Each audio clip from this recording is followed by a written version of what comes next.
I'm your host, Andy Curtin, and I'm coming to you from Hong Kong. I'm here with my very good friend, Vivek Mabubane. And we've got a special guest on this week, Fabio Nicotra. How you doing, buddy? Hi, thanks for having me. I'm very good. Good to see you all. Yeah, if you want to find me online, at Andy Curtin on Facebook, Instagram, Twitter, all of that. Yeah, I'm sure by now all our fans probably know that. But just to remind you again, at Funny Vivek with the letter M. You gotta do it. People forget, buddy. Yeah, that's true. People don't do it. Especially I've been watching the shit stats. you put online, they fucking unfollow. That's the problem. I've noticed. I'm like, this guy just followed me on Monday and unfollowed me on Tuesday. What am I doing? It's all those workout videos you're posting. Yeah, those are supposed to be private, but I don't know how to use Facebook. You're not a social media dude? Oh, no, I can barely use technology. I'm like an old man. That's a good place to be.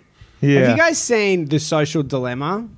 I was watching that last night, actually. You've seen it? It's very scary, yeah. Have you seen this? No, I have not seen this. You have to watch this. I have a social dilemma in my life already. No. Like it's so they've taken. You are a social dilemma. Yeah, exactly. That's why I'm like, why would I go watch something that Fabio with the first hit of the day. Oh, it's great. it's on, man. The chef is here. No, but so basically they've got what was good about it was they're not fucking around with the people they have on it. It's like the guy that invented the like button for Facebook. Yeah. It's like senior people from Facebook and Google and Instagram, and they're like, this is how we're using apps to change your behavior and sell your attention to companies. And it's terrifying. I don't want to know that. I don't want to know the reality that they're controlling behind. It's pretty scary. Like, I don't know. Did you watch the whole thing? No, I didn't. I got about halfway through the first episode and then I fell asleep. But I think it sort of confirmed what we all sort of knew. Yeah, it was we always scroll and we always think, oh, well, that's weird. How did they know exactly what I was thinking? Yeah. And the fact that they're telling us that there's an algorithm behind it, yeah, it's very scary. It's crazy. Yeah, I agree with that. I don't feel like it wasn't anything that was like wildly unknown, but I think it was just hearing the guys that invented it talk about how they did it. It wasn't just a theory anymore. They're like, yeah, that actually is what's going on. You're like, but there's also stuff about like one of the sinister things they talk about is like YouTube's recommended videos. Yeah. That's how they start to sculpt. And they don't even know how it works. It's an algorithm. So they've set it up to achieve something, and then it's running to its own processes. So that's why, like, whenever I use YouTube, I try my best to always search for like smart videos, like TEDx and those kinds of talks. So when I load it up, it gives me them smart things, so I can't, waver off into watching, I don't know, Shaqtin' the Fool or something. Well, you got to stick to websites that aren't working against you, like Pornhub.com. Incognito. That's not trying to push you into any. So like we said last time, incognito mode is where I go to YouTube, all my other videos. They don't know who you are. Yeah, exactly. Right. There's no algorithm in incognito. The other thing I want to mention is, so yesterday Ryan, who we had on the pod, he was talking about canyoning and stuff like that. Man, maybe the best thing I've done since I've been in Hong Kong. Canyoning. It was very good. You're telling me you came all the way to Hong Kong, this city, this concrete jungle, and you're telling me the best thing you have achieved and done is canyoning in Hong Kong. It was very good. Andy, have you done nothing while you've been here that this was the top of the list? I haven't been on a junk yet, so let's put that in perspective. Yeah, you were clearly not fitting into the stereotypical Caucasian living in Hong Kong lifestyle. Yeah. Do you do junks ever? Me? I've done junks before. Work, right. Yeah.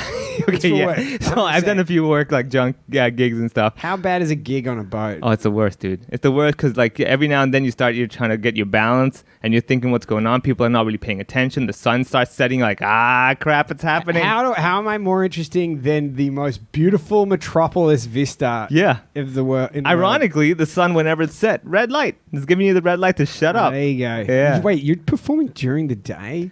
You would have daytime junk trips and corporate gigs or whatever, man. My it's God. terrible. In Cantonese, right? This I forget now. It's been many, many years, dude. I don't take. You just don't take that anymore. No, not happening. I mean, it's not that common anyway. But I've done. Okay, so the craziest gig I've done on a ship would be at Jumbo. You know that restaurant, the seafood restaurant in Aberdeen side. I don't know, but yeah. Okay, so this big ship, right? It's like really famous. People have to take a small little boat to it, get on the basically it's a floating restaurant called Jumbo Restaurant. Is it super expensive? Not really. No, Jumbo's not that. Oh, yes. I know the one that you're talking about. Yeah, in Aberdeen side. Yep. So they had this floating restaurant deal. It's quite famous. Sounds very famous. Yeah, it's very cool. And then so what they have is, right, they have two sides of the boat, identical restaurants, so they could accommodate people, and the middle is like the staircase. So I had a gig where basically room, yeah, dude, you do set number 1 in room A, and you run over to room B and do set number 1 again. And then you have to time it so perfectly because like while room A is watching my show, room B has another show. So if I suddenly finish too early, then room B's performance still going on. So it's like room A is like, what do we do now? We don't know what to look at. Mort Sol has this great bit Yeah. about how, I can't remember what comedy club it was, but it was like the 40s, right? Yeah. And maybe the 50s or something, but he's doing one room and Lenny Bruce is doing the other room. Yeah, yeah. So the cops come in and arrest Lenny Bruce for his material, and they're like, hey, Mort, you finished this room, can you do the other room? And then he gets a letter or something from a fan being like, I went to see Lenny Bruce the same night, this guy's stealing your material. Yeah. I'm sure people probably were confused that night. They're like, what same show? What's It's going amazing, on? but that just shows how people like comedians like they love me. It's like, dude, they don't even remember you. Yeah, Like, they don't. They don't remember what you said. Yeah, It was yeah. miraculous that guy realized it was the same jokes he'd heard half an hour ago. Yeah, exactly. Yeah, many people are like, oh, this sounds familiar, but no idea. It's like sometimes when people are drunk eating food, they're like, this tastes familiar, but no idea. I'm still hungry. Let's go. Kebab is kebab. Let's go. Yeah. Yeah. I'm all right with the kebab. I can get down. Yeah, I'm okay with it. I mean, $60 late night food. I can Well, live we're with that. sitting in front anyway, of the wrong guy to be saying canyoning. that, Yeah, yeah. exactly. Let's Well, the last thing on the chefs eat all kinds of stuff as well. That's what I hear, right? Well, let me just I've the introduce you a worst little bit. diet. So you are a chef. You're the head chef at 121 BC, right? Yes. Italian restaurant in Sayampool. No, here in Central. It's in Central, Ooh. right? Yeah. And Can I get the full address? Like, I just want to have it like. Yeah, so it's where on is it? 49 Hollywood Road, just around the corner. Prime The location. entrance is on Graham Street. Oh, okay. Little. Make sure you have a certain IQ. We're going to be 49 Hollywood Road, but entrance Graham Street. Just Yeah. to mess with the people who are trying to want to be Italian eaters. Well, you got to be cool if you're in this part of town, right? Yeah. You can't Yeah, just be some- you got to make an effort. You got to search it out. Yeah, true. So we're bringing you on today because we want to hear about like the chef life, which if I've understood anything from Anthony Bourdain is pretty friggin' wild, and then also like what's going on with COVID and all that in restaurants. So let's just step back a little bit. You're from Sydney. I'm from Sydney. How did you get? Because I'm as a layperson, it seems to me that being a chef is like a lifestyle. Oh, it's definitely a commitment. I mean, you're going to miss a lot of important family events. It's very hard if you want to try and have a relationship. Crazy hours, right? Crazy hours, very, very long and hard hours too. So often on my days off, I'm pretty exhausted and struggle to leave the couch sometimes. But that's funny you said about the food because I remember someone saying like these big 5-star restaurant chefs will like eat McDonald's. When Well, I think the biggest problem is that when you're finishing work at midnight and you've been cleaning and moving fast and you're hungry and maybe you haven't made yourself some dinner at the shop, Yeah. what's open? True. You know, Yeah. a lot of the time it is that Kebabs. kebab shop around Yeah. the corner. It always comes back to kebabs, man. Ebenezer's is looking Well, I pretty do good. have Beirut Bistro right across the road, and I That do like place is their great. kebabs. To be Dude, fair, that place is great. Yeah. No, that is legitimately great. Yeah, nice. I go there because Mohammed goes there, and he's like, "This is the real deal." I'm like, "All right, if you like it, I'm in." I'm just curious though. So, okay, like when a chef goes to a restaurant, you order a dish or whatever, let's say one day, right? And the dish comes and it's subpar.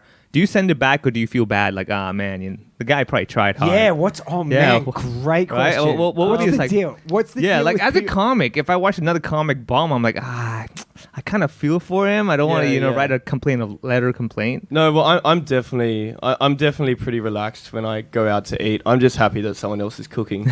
Honestly, no, I don't send things back. Yeah. There are so many things that could be going wrong. Sometimes people have bad days, or also sometimes the food's just not that great, and you just pay for it. You can't just go out and expect 5-star quality everywhere you go. You're going to get disappointed sometimes in life, and you just got to. Unless you're at 121 BC, of course. Yeah. I like to take that quote and play it before every comedy show. Sometimes in life, it that just should be your marketing on the website. Sometimes you're not going to get great food. yeah, that's how it is. It's true, It's on the you know. table mat. It's on the table mat. The terms and conditions. By ordering food, you agree to these terms and conditions. Well, it's true. No, I'm pretty chilled about that, and especially with service. I mean, someone serving me, they're taking their time. I appreciate that. If it's really shit, sorry, can I say that? Yeah. If it's really poor, then sometimes you got to say something. But I mean, at the end of the day, normally 9 times out of 10, people. Yeah, how often is that? How often is it so bad? People are trying their best 9 times out of 10. You know? Yeah. Ah, okay. So, how dangerous is it to send food back? Yeah, because like everyone's got that thing of like they're gonna spit I don't my know food. if this is like too old for you, but have you seen the movie Road Trip? Do you know what I'm talking about? Yeah. So there was a movie that came out when I was like, 18, a little while ago. Okay. And basically, this dude's in like a diner, and he's like, "Oh, I ordered this with no sugar on it." And the guy's like, "Oh yeah, let me just get that for you." And he goes and he's fucking rubbing in his balls, and his undies, he's farting on it and everything. And he comes back, he's like, "Is this what you want?" He's like, "Oh, it's delicious," you know. Dude, ever since I saw that, I'm like, I'm never complaining ever about food. No way. Unless it's an open kitchen, you're watching them like, okay, I see what he's doing. Well, I actually do have an open kitchen, so there's no ball rubbing that goes on. Yeah, but can you see below the waist? Well, to be fair, even if there wasn't an open kitchen, I've never done that. I'm not accusing. No, okay. You clear up my question. Like, I'm not in asking general, you do this to people. Yeah. I'm just saying, if you're in another restaurant, are you like, would you chance that? Would you take that risk in someone else's restaurant? Or have you heard other chefs kind of like after hours go, "Hey man, the other day this guy came in was like this." Oh yeah, I mean sometimes food gets sent back. That's just complete bullshit. But you know, I mean, at the end of the day, the customer's paying for it, so you know, if they want shit food, then we can fix that up. No, but for my them. question is, are they fucking with the food? Yeah, the chefs well, not that I've ever seen. Right, that makes me feel a lot better. Actually. No, you don't need to worry about that. I'm gonna start complaining. Getting it from the source, right? Yeah. Let's go to 49 Hollywood Road right now after this. Dude, I'm eating it once in one PC every day from now on, and just sending the food back. I know it's coming back. Yeah, fine. exactly. Yeah. And okay, so what's the most complicated dish you have on your menu to make that, you know, every time you make like, man, this is one tough dish? Yeah, is there a dish where you're like, ugh, they ordered the souffle?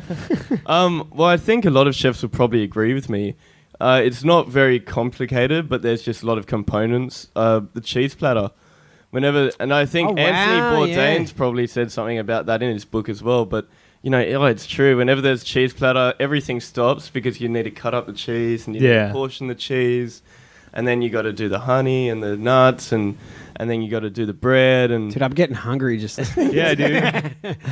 and you might have a few different types of cheeses on the menu as well. Yeah. So there's a selection. Oh, it's a pain in the ass. Man, I never thought that's such a great answer. I know. I would have thought just slice it and dice it and take it out there, but turns out that's more complicated. Yes, they ordered the cheese platter. Yeah, just slice, finish. You got to unwrap all the cheese. So we spend so much time doing prep work. So most things are already cut up.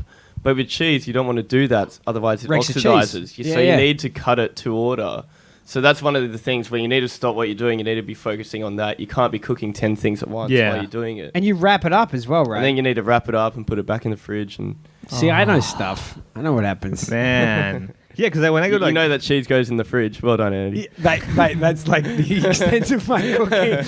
I'm not gonna lie to you. I can't. Master chef up. Dude, I can't boil water. You know what we should do? We should order the cheese platter and send it back every time. I would be pissed off. Yeah, you're like, hey, is this dick cheese? Yeah, this is not a cube. It's already camembert. What is this? You know, why is it melted? These slices, they're like not thin enough. Yeah. Exactly. So how did you get into it? Like, because you're pretty young for head chef, right? Can I say that? Yes. Like head chefs are. There's a hierarchy to that's being like the headliner. Of chefs, no, but there's similar to comedy. If I understand correctly, being a chef, there's a high. You start out at the bottom in most kitchens, right? Yeah. Well, every head chef I've worked for before has been over 30 at least.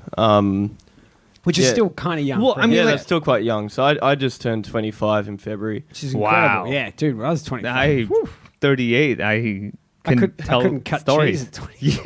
Yeah. Oh, you were definitely cutting the cheese at 25. I can't believe how many puns you get away with on a fucking comedy podcast. How many cooks now? Forget it. Yeah. So how did you get into it? You know. Well, I finished high school and I was at university, and cooking was always sort of a distant dream of mine, and I was always cooking for my ex-girlfriend and my friends during high school, and I really enjoyed that. And then it came up to mid-semester exams at university, and I hadn't studied, and I was like, you know what, I'm just sick of this. What were you studying? I was studying high school teaching and arts. I wanted to be an English and history high school teacher, and I love teaching, and that's one of the great things about my current job is I still get to teach, so I still get to fulfill that sort of dream of mine. Like you send a cheese powder black, I'll teach you a lesson. I teach these motherfuckers about manners. That's right. We get out the cane, which is exactly what I had planned for high school. But yeah, I just sort of I fell in love with it while I was at university and just started my apprenticeship and just went with it. And so, how did you go? Were you working as a chef in Sydney? Yeah, so I worked at a place called Felix Bistro and Bars, sort of high-end French restaurant, and then I was a sous chef at a high-end Italian restaurant after that, and then I met some guys who took over 121BC here in Hong Kong, and then they brought me over at the start of 2018 to take over the business. Dude, that's the dream. Getting hired from your own country, that's the dream. Well, it was great because I'd already planned to move overseas and I had a list of places I wanted to go to. And Hong Kong was actually at the top of the list. Dude. Wow. But I'm the sort of guy, I was never going to, apply for the visa and actually go into it. It was just a dream, like I said. And then I got offered the job out of nowhere. So did you make the list, though? Did you physically make a list? Oh, yeah. So I had a list of places where I really wanted to go. Not as a head chef, I just wanted to work, I was happy to do dishes. I just wanted to go overseas. Yeah. Wow. So I was very, very fortunate. So what's your take on like people microwaving food? Are you one of those people like, how dare you use this machine to heat this dish up, or like has everything has to be fresh? Because I'm always curious. Like some people are all like adamant, like, oh, microwaves this or ovens that, or you everything must be fresh. What's your view? I don't have a microwave at the restaurant, and I've never worked in a restaurant that has a microwave. To be honest, I don't even have a microwave at home, but that's just because I moved into an apartment and I'm very disorganized. But I should probably buy one, and my life would be easier. Well, I mean, I have no problem with a microwave at home, but I've never worked with one. Oh, okay. So even like when you were in school and all that stuff, cooking for your friends, it was all like freshly cooked food. Yeah. Wow. Yeah. That's passion. I wish I was one of your schoolmates. Yeah, dude. Man, I would be so well nourished or something. So Hong Kong's the first place you lived out of Australia? Yeah. Dude, how intense was that? Oh, well, it was crazy. I think. Well, not only you're was coming it from Sydney. I mean, like, how different is it? Let's be very honest. You walk out, you're like, there's more Chinese people in Sydney. Yeah, exactly. I mean, you kind of go like, really? They diluted this place? What's going on? Like, what's with all the white people? Yeah. It was very intense. Not only the city, but also working, in the head chef role. That was probably the most intense part. So for the first 6 months was getting used to the job, and then the next 6 months I actually got to explore Hong Kong a little bit. Yeah. So I'm about going I'm going at the same pace as Andy is here.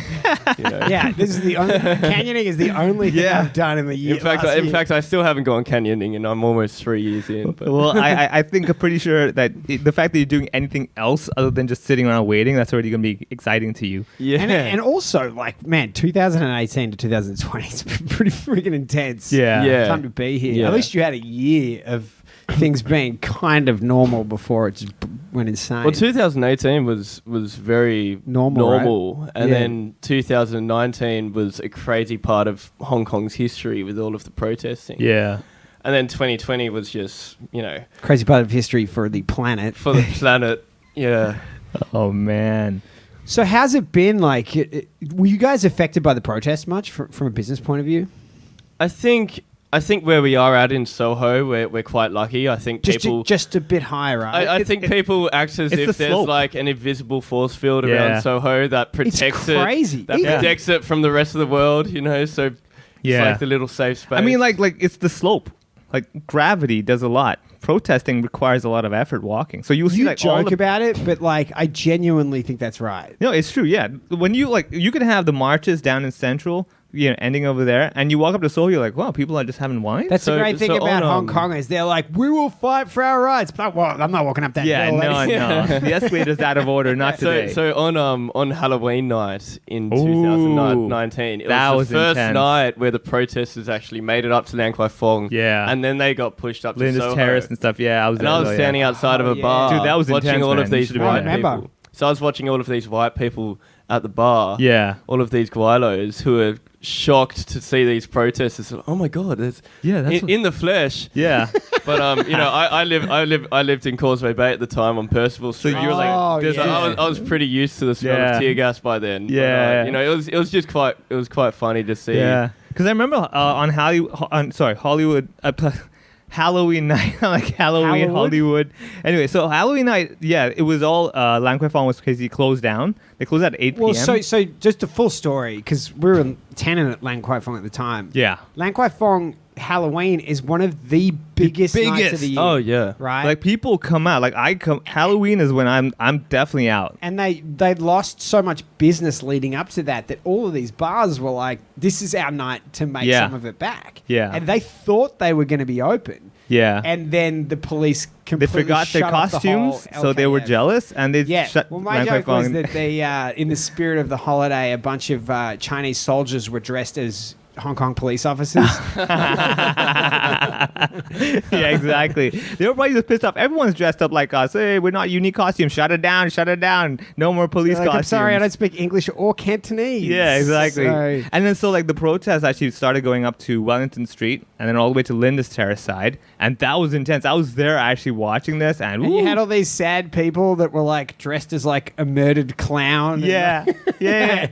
That's why. It was the weirdest thing. You're like, is that guy injured? Or so our buddy Ryan, do you remember this? Ryan was like on the front of the newspaper wearing like an inflatable alien. Yeah. I remember. Yeah, it was the one where I think he's like being carried by the alien. That's the outfit, it was one of those things where you're like you're wearing a thing that looks like the thing is carrying you, like you're on its shoulders or whatever. Oh yeah. He's in the front of the SCMP, like sad, like I can't drink tonight. Like this is Halloween. Come on. Yeah. Oh man, and the worst thing, I bet you one day the exam's gonna have that as the article that they got to write a comprehension about. Yeah, and the students are like, and he's the teacher. Mr. Hynek, what the heck? Yeah, exactly. Anyway, so Halloween was definitely one of those crazy nights that if you were there, you'd be like, whoa, this is another level.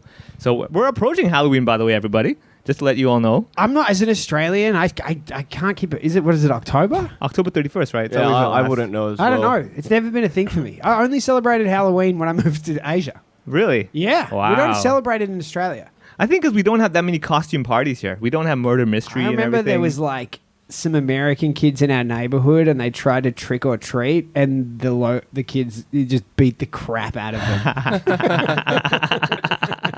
They're like, can't win, trick or man. treat. They're like, get him! They're like running down the street chasing him with throwing eggs. Yeah. Like, well, yeah, my memories of Halloween in Australia is mostly people going around throwing eggs at houses. Well, maybe it came in after my time. I think maybe some level they celebrated, but it's not a big thing at all. They didn't celebrate it even a little bit. Well, I think it was an excuse for just the teenagers to leave home and just cause a ruckus in the neighborhood. Eggs and stuff. But we were throwing eggs at houses like every other week. Yeah. So this was just like, well, this time it's okay. Yeah. You can live with it. So what about the rest? Do you go with any themes? Like, let's say, Christmas time, you got to go with certain. Do you change your menu much? I think during Christmas time, people do expect a bit more of a festive menu. Cranberry sauce. I'm a sucker for that, by the way. Yeah? I'm a huge sucker. Yeah, like sort of like whole roasted spring chicken, things like that. It's like nowadays more pumpkin and everything in autumn. Yeah. So I work very. He's not running Starbucks, all right? I'm just saying, because I'm just curious, because I'm always wondering, why do we have to go with the themes of that time we must have some turkey now that it's Christmas time? Well, I work super seasonal. So we do Italian food. And I keep it very, very seasonal. It's the way that, coming from Sydney as an Australian chef, it's the way that we're trained because we use whatever's fresh from So you mean Australia. seasonal as in fresh produce, not the season that, hey, now's the season to be using this particular... I mean, sorry, this season calls for turkey. Well, like you said, pumpkin in autumn. So So Not now, because of Halloween. That's what it tastes good. Oh, really? No, yeah. Oh, yeah. See, I never knew that. So Because you're a autumn. So comedian. now we have great butternut squash. We have great porcini, wild mushrooms. Yeah. You know, Brussels sprouts. So all of these things are now coming onto the menu, and I change the menu very regularly based on what's in season. Okay. Yeah. I will pay But more he's attention. looking at this like a comedian. Like comedians were like, we don't want to change our jokes, but we'll change the poster so that people think the show is different. They're like, it's a Halloween special. I'm going to be talking about, relationships. It's the Yeah. same dish. And you're gonna wear some sort of a stupid costume. yeah. Well, I'm not that happy. or like the Mate. situation. Basically what you're wearing now, Andy. Yeah, dude, I'm not exactly. changing. I wouldn't wear shorts on stage. I'll give myself that much. But it definitely, we just look at it like, how do we convince people we're doing something different without changing anything? Yeah, at Christmas comedy special. And like, every time. Yeah, and there's like one Christmas joke or something. So People are like, knock, knock, it's Santa. Anyway, so I was wondering the other. yeah, exactly. Or any joke that's, didn't happen that day, it happened on last Christmas, right? It's just like every scenario you can try to squeeze into that theme. Like, oh, it happened last Halloween. Oh. Yeah, that's the go-to is like, you're like, anyway, last week at Christmas was last year. Whatever. It happened fucking 10 years ago. I haven't changed my material. So, do you like Hong Kong? Are you a fan? I love Hong Kong. Yeah, I really do. It's like we said, it's been an interesting time to live here, but no, I'm happy to be here. It's we just got a light on above us. I think Vivek just got an idea. Yeah. No, you said he likes Hong Kong. They're like, all right, we'll give you some electricity to that. Yeah, Hong Kong clearly likes me too. My God. To our listeners, actually, during the whole podcast recording, we've had this one light that's flashed every maybe 3 minutes. Like randomly once. I didn't notice. Oh yeah, it was like a one quick flash, like someone taking a photo of us, and the moment you said you like Hong Kong, it's been an interesting year and everything. Immediately the lights on permanently now, so that's already a good sign. Or else we're being watched. On that note, I should say we need to say a massive thank you to Aftermath because we're recording an Aftermath today, and it's been super awesome. For over here to Wyndham Yes. Street, like we actually do shows all the time at the after. Oh, sorry, not we. I mean, these guys do shows all the time, and I like to show up every now and then. We come. No, I mean, we do shows exactly. here. And they're also on the 12th of October. They've got a Rocket League tournament, which is a PS4 tournament. Yeah, right over there. 7:30 p.m. There's a prize tournament, 500 Hong Kong dollars to the winner if you play Rocket League at the Aftermath Gaming Series. And I don't want to say that it's easy, but Muhammad won last time. So wow.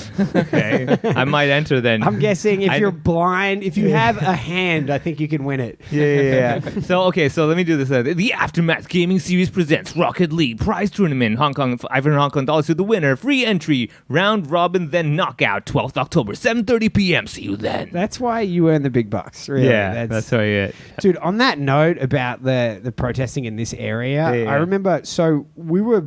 I think we must have been still finishing our renovations around that time. And a Thursday after, do you remember there was like 2 weeks when the universities went crazy? Oh, that was right? September. And then there was just like, there was like random protesting anywhere in the city. So that was from like being like Causeway Bay on a Sunday to just like, you're just going to run into it. Well, I remember there was one Monday night where it felt like the whole city was on fire. Like 17 districts across Hong Kong. It must have been that 2 week period, I'm sure. That would have been like, I think when they made the mask ban, when they banned the mask, and that was the night that everything went crazy. So we got hit with tear gas in the lobby of California Tower on like 4 p.m. on a Thursday and had to just cut up the hill. And there's like people scrambling. The whole of Lang Kwai Fong was full of tear gas. And we went up the stairs to Wyndham Street and expats just standing in the street drinking. And I was just like, it was like another world. It was surreal. It was like you could literally turn and look between the buildings and it's like carnage, historical protesting, and they're just white people being like, oh God, what's so crazy we're living here still, Yeah, exactly.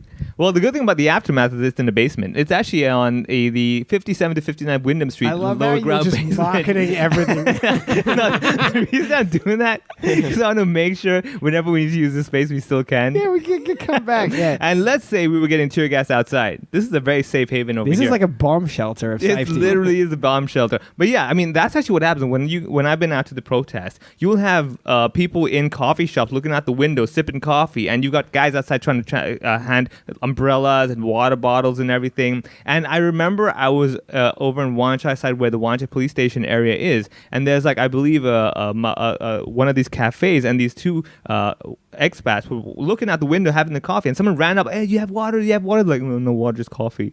I'm like, could you just go and get a bottle of water? Yeah, Like, no water in your freaking coffee? yeah, like what the hell, man? I remember that so well because like people like running because like in over at Pacific Place, that was where the fight off between the police and the frontline protesters were. So they wanted to get the water there, to help with the tear gas or the pepper spray and stuff like that. And it was just bizarre. I was looking at these guys like, no, just coffee. I'm sorry. I'm like, so funny. Can you? Never mind. That my friend back home was like, why do they have umbrellas? I was like, because the most dangerous thing I've seen in China in 11 years was a Chinese person with an umbrella. Yeah.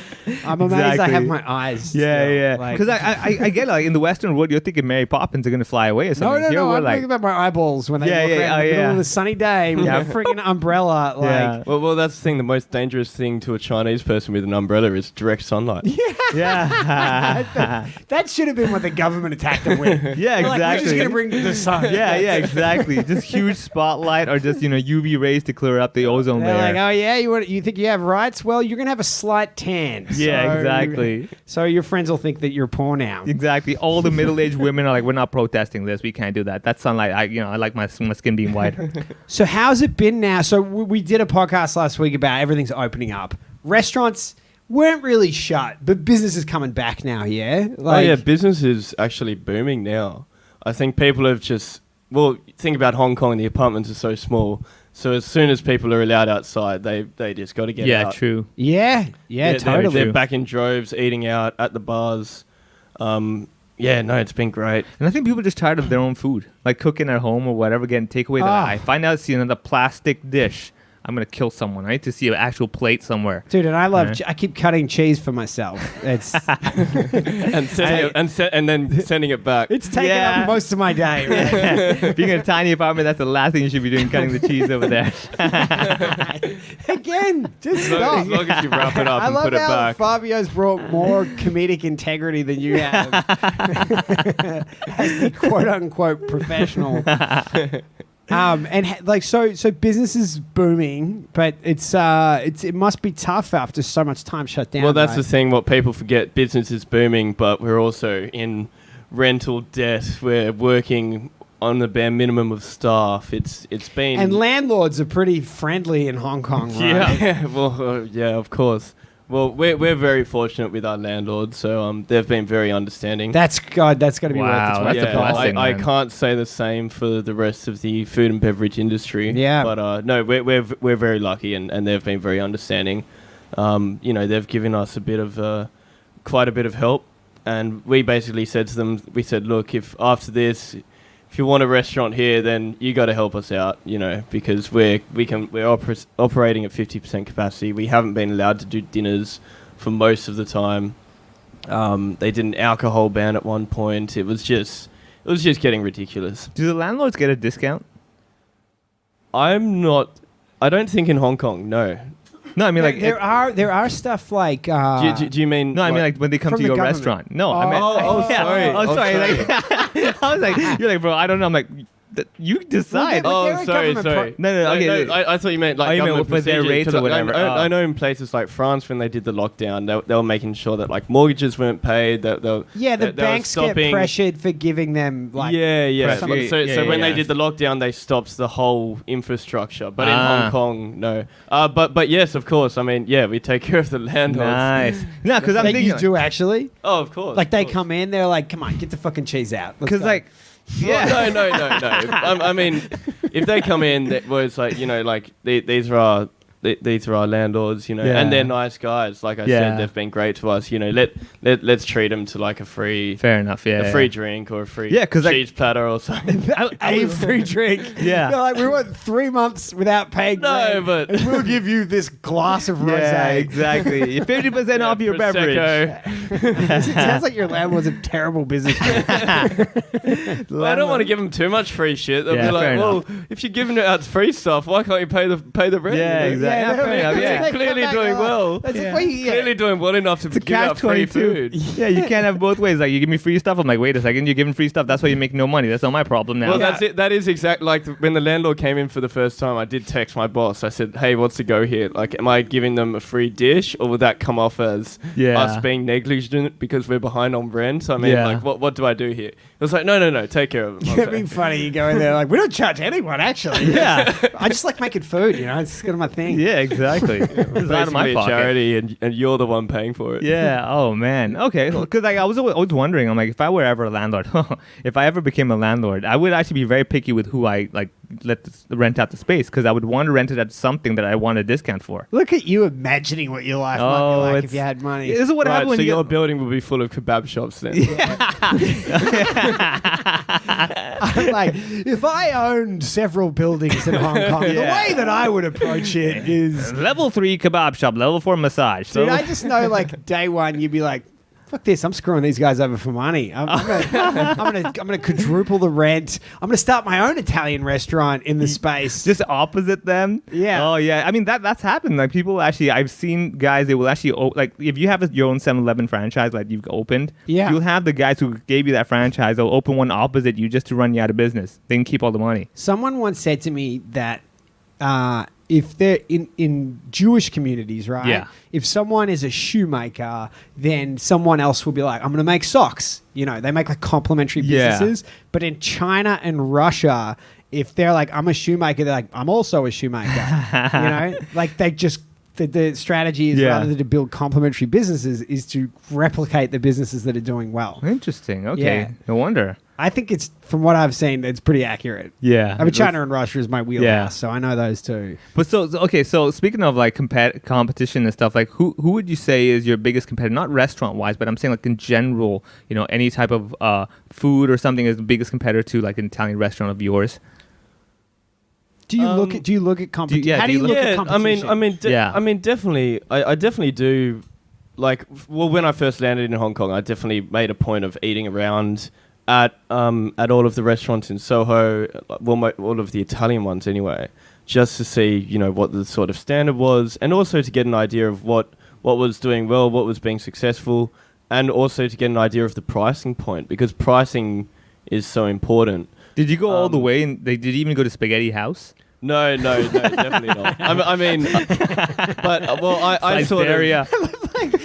He's like running fancy restaurants. I'm thinking like Spaghetti House, Caesarea, Pizza Hut, all these places. I'm like, I wasn't too worried. I mean, I wasn't too worried because like we do something quite different. I think we've got a pretty interesting menu, and we've already got a great following when I took over. So that was mainly just to get a gauge of pricing and to get a gauge of just the sort of basically the quality of what I'm dealing with. And I hate to say it, but after that I was fairly confident. What do you think is great about 121 BC? Like why should people go there?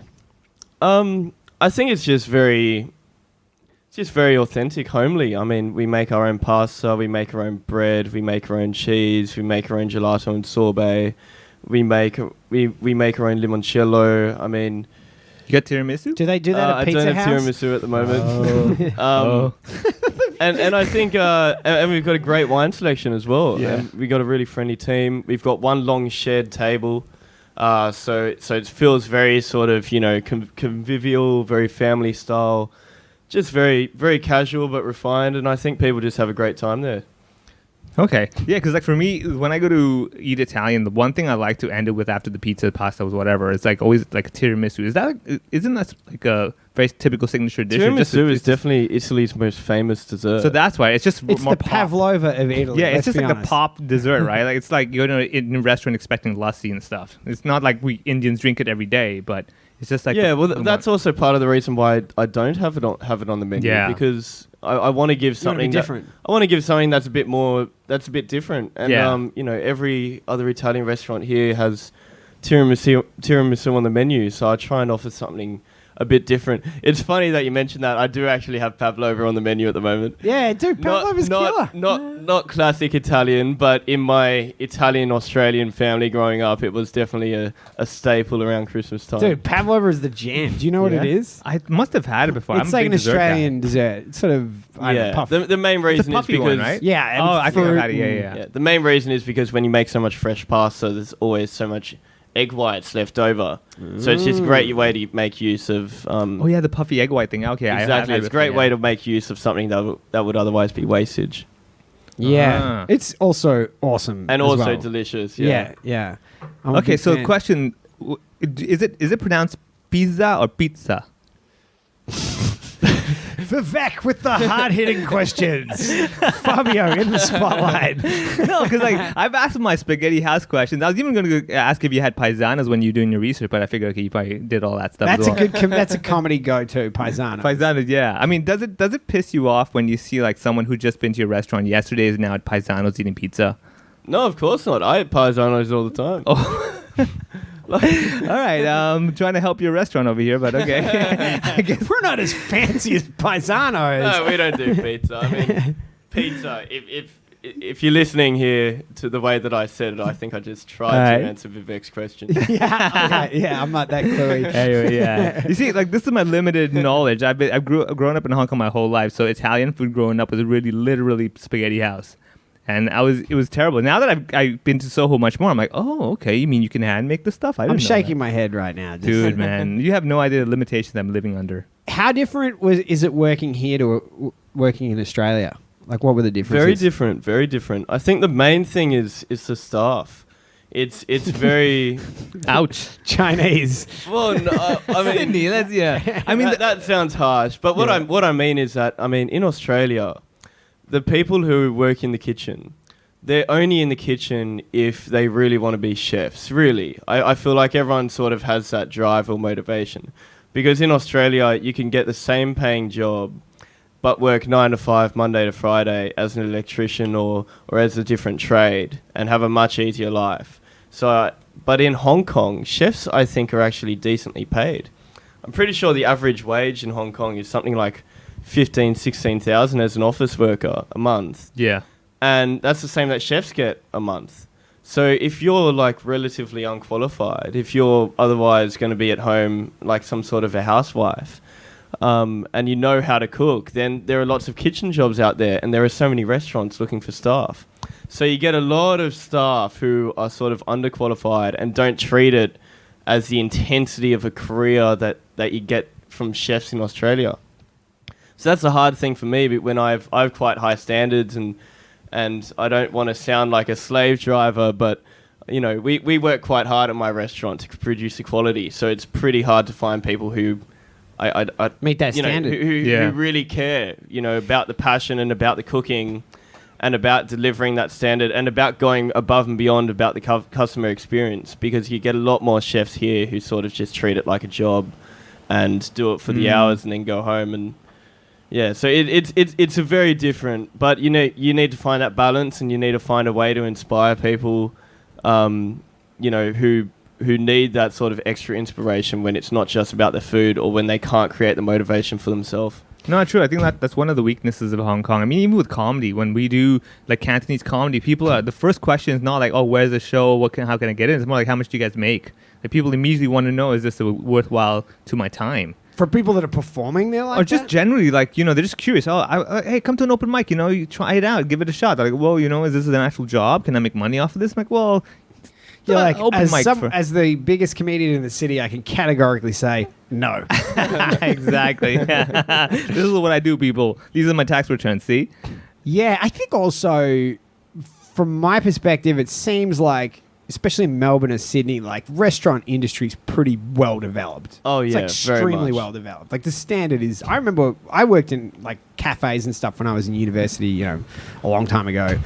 And even going back to the cafes I used to work at, I'm like, whoa, the standard has just gotten so high. Like to be even a floor staff, you've got to be on your game, like really high quality service, and otherwise people just won't even go. Exactly. Because the place down the road is so good. Exactly. And don't get me wrong, Hong Kong is a very, very competitive restaurant Probably scene Soho's as well. probably one of the higher Soho end. is probably one of the most competitive places on the planet for restaurants.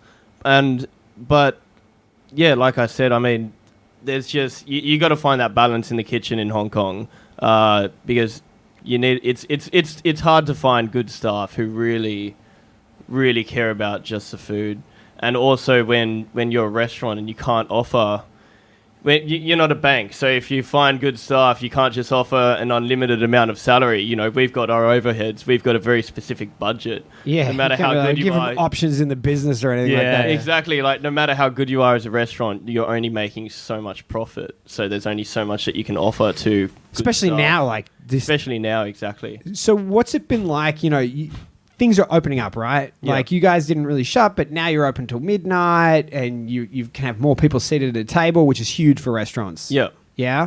So what's the process now that you've got to like? How are you going with restaffing and all of that? Well, I'm quite surprised. So 2 of my cooks just quit. They just resigned. Like I said, I think we've been very, very busy. And we have been working hard. I'm not. There's no doubt about it. But I think like I said, some people just aren't really a big fan of the really busy restaurant. I've always worked in busy restaurants. I love it, and that's part of the reasons why I love the energy, job. right? It's the energy. Yeah. It's the adrenaline. It's the drive. But so I'm pretty screwed at the moment. But it's been strange to restart.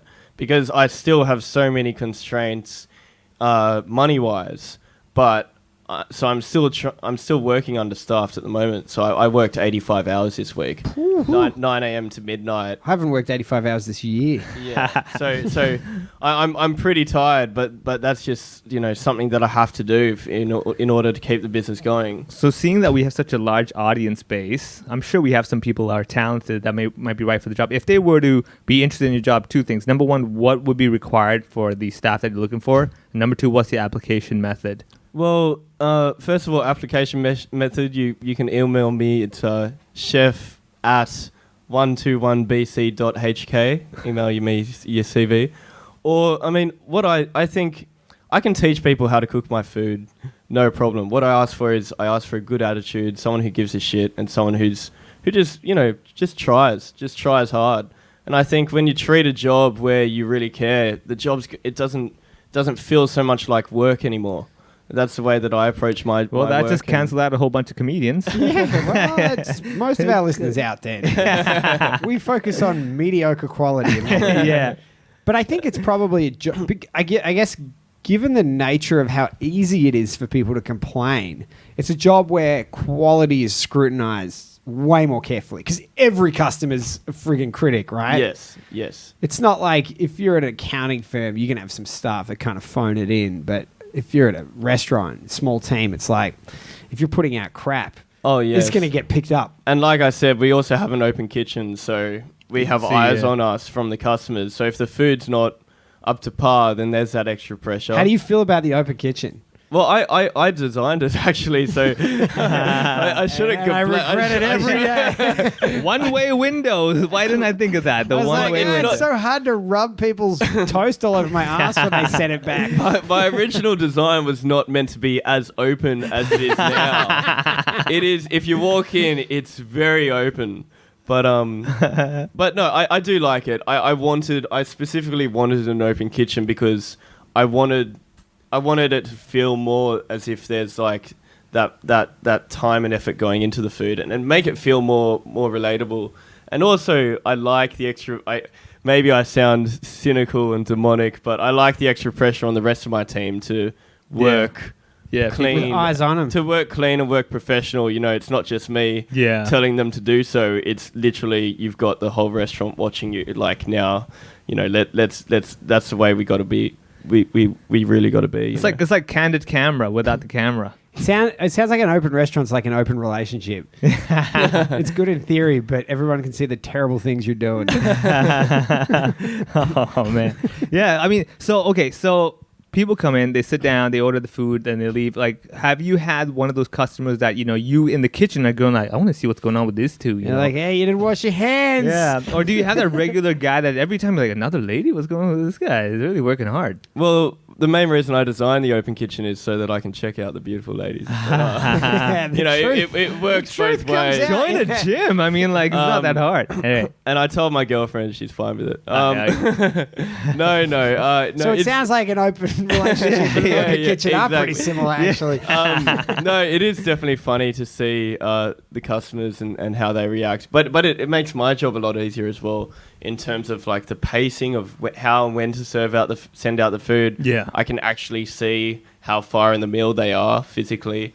I can see, the reactions of the customer. So it's like free feedback almost. I can sort of know better how to create a vibe. Is the music too loud? Is the music too soft?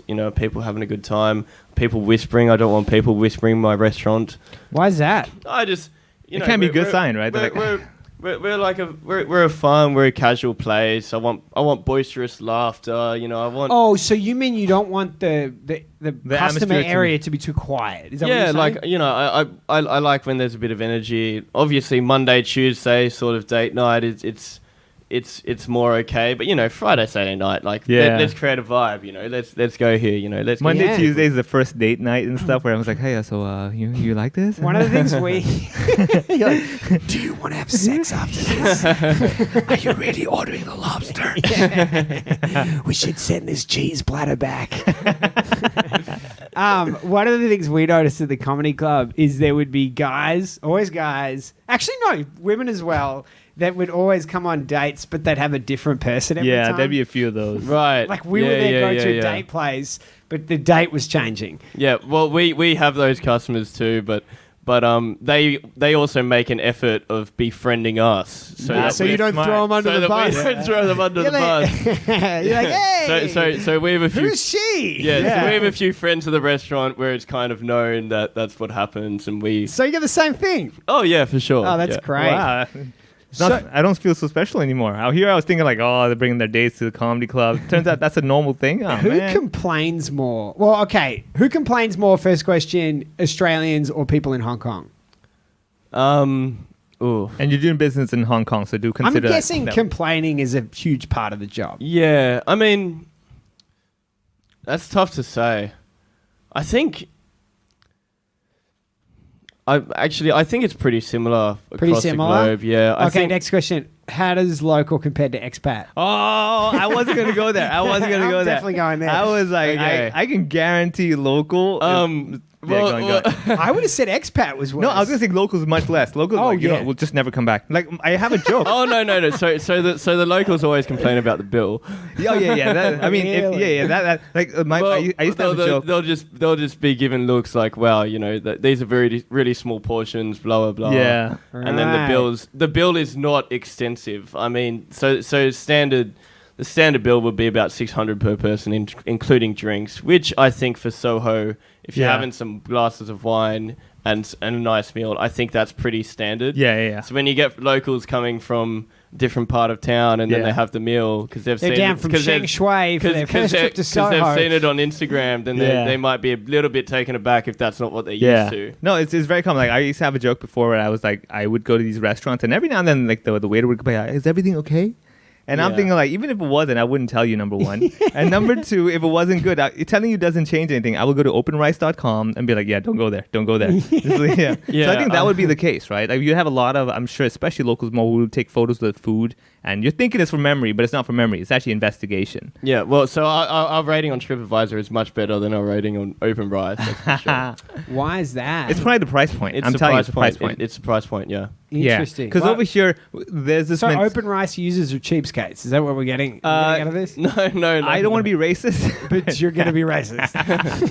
So OpenRice, because it's much more local and also more general, the mentality, like for example, it's someone who doesn't eat this quality food all the time will not be able to appreciate why it's costing this amount. You're paying more than just the food, the atmosphere, the whole mood, the open kitchen, you get to watch guys cook your food, stuff like that. And also the exorbitant rent in Soho comes into my budget. Oh, 100%. Oh my God. Dude, the rents in this part of town. Yeah, it's ridiculous. So that's why I tell people when people come down to Soho, like, and I have a lot of friends who have probably never been to Soho in their whole lives, and they lived here their whole lives, and because they're like Blanque Fong, right? That's good enough. And like, no, it's a whole different vibe over here. Dude, someone once pointed out to me. So Melbourne's one of the most expensive rent real estate markets in the world. Sydney's slightly more expensive. Yeah. But someone pointed out to me that what we were paying for our small comedy club was the same as one of the biggest hospitals in Melbourne. Wow.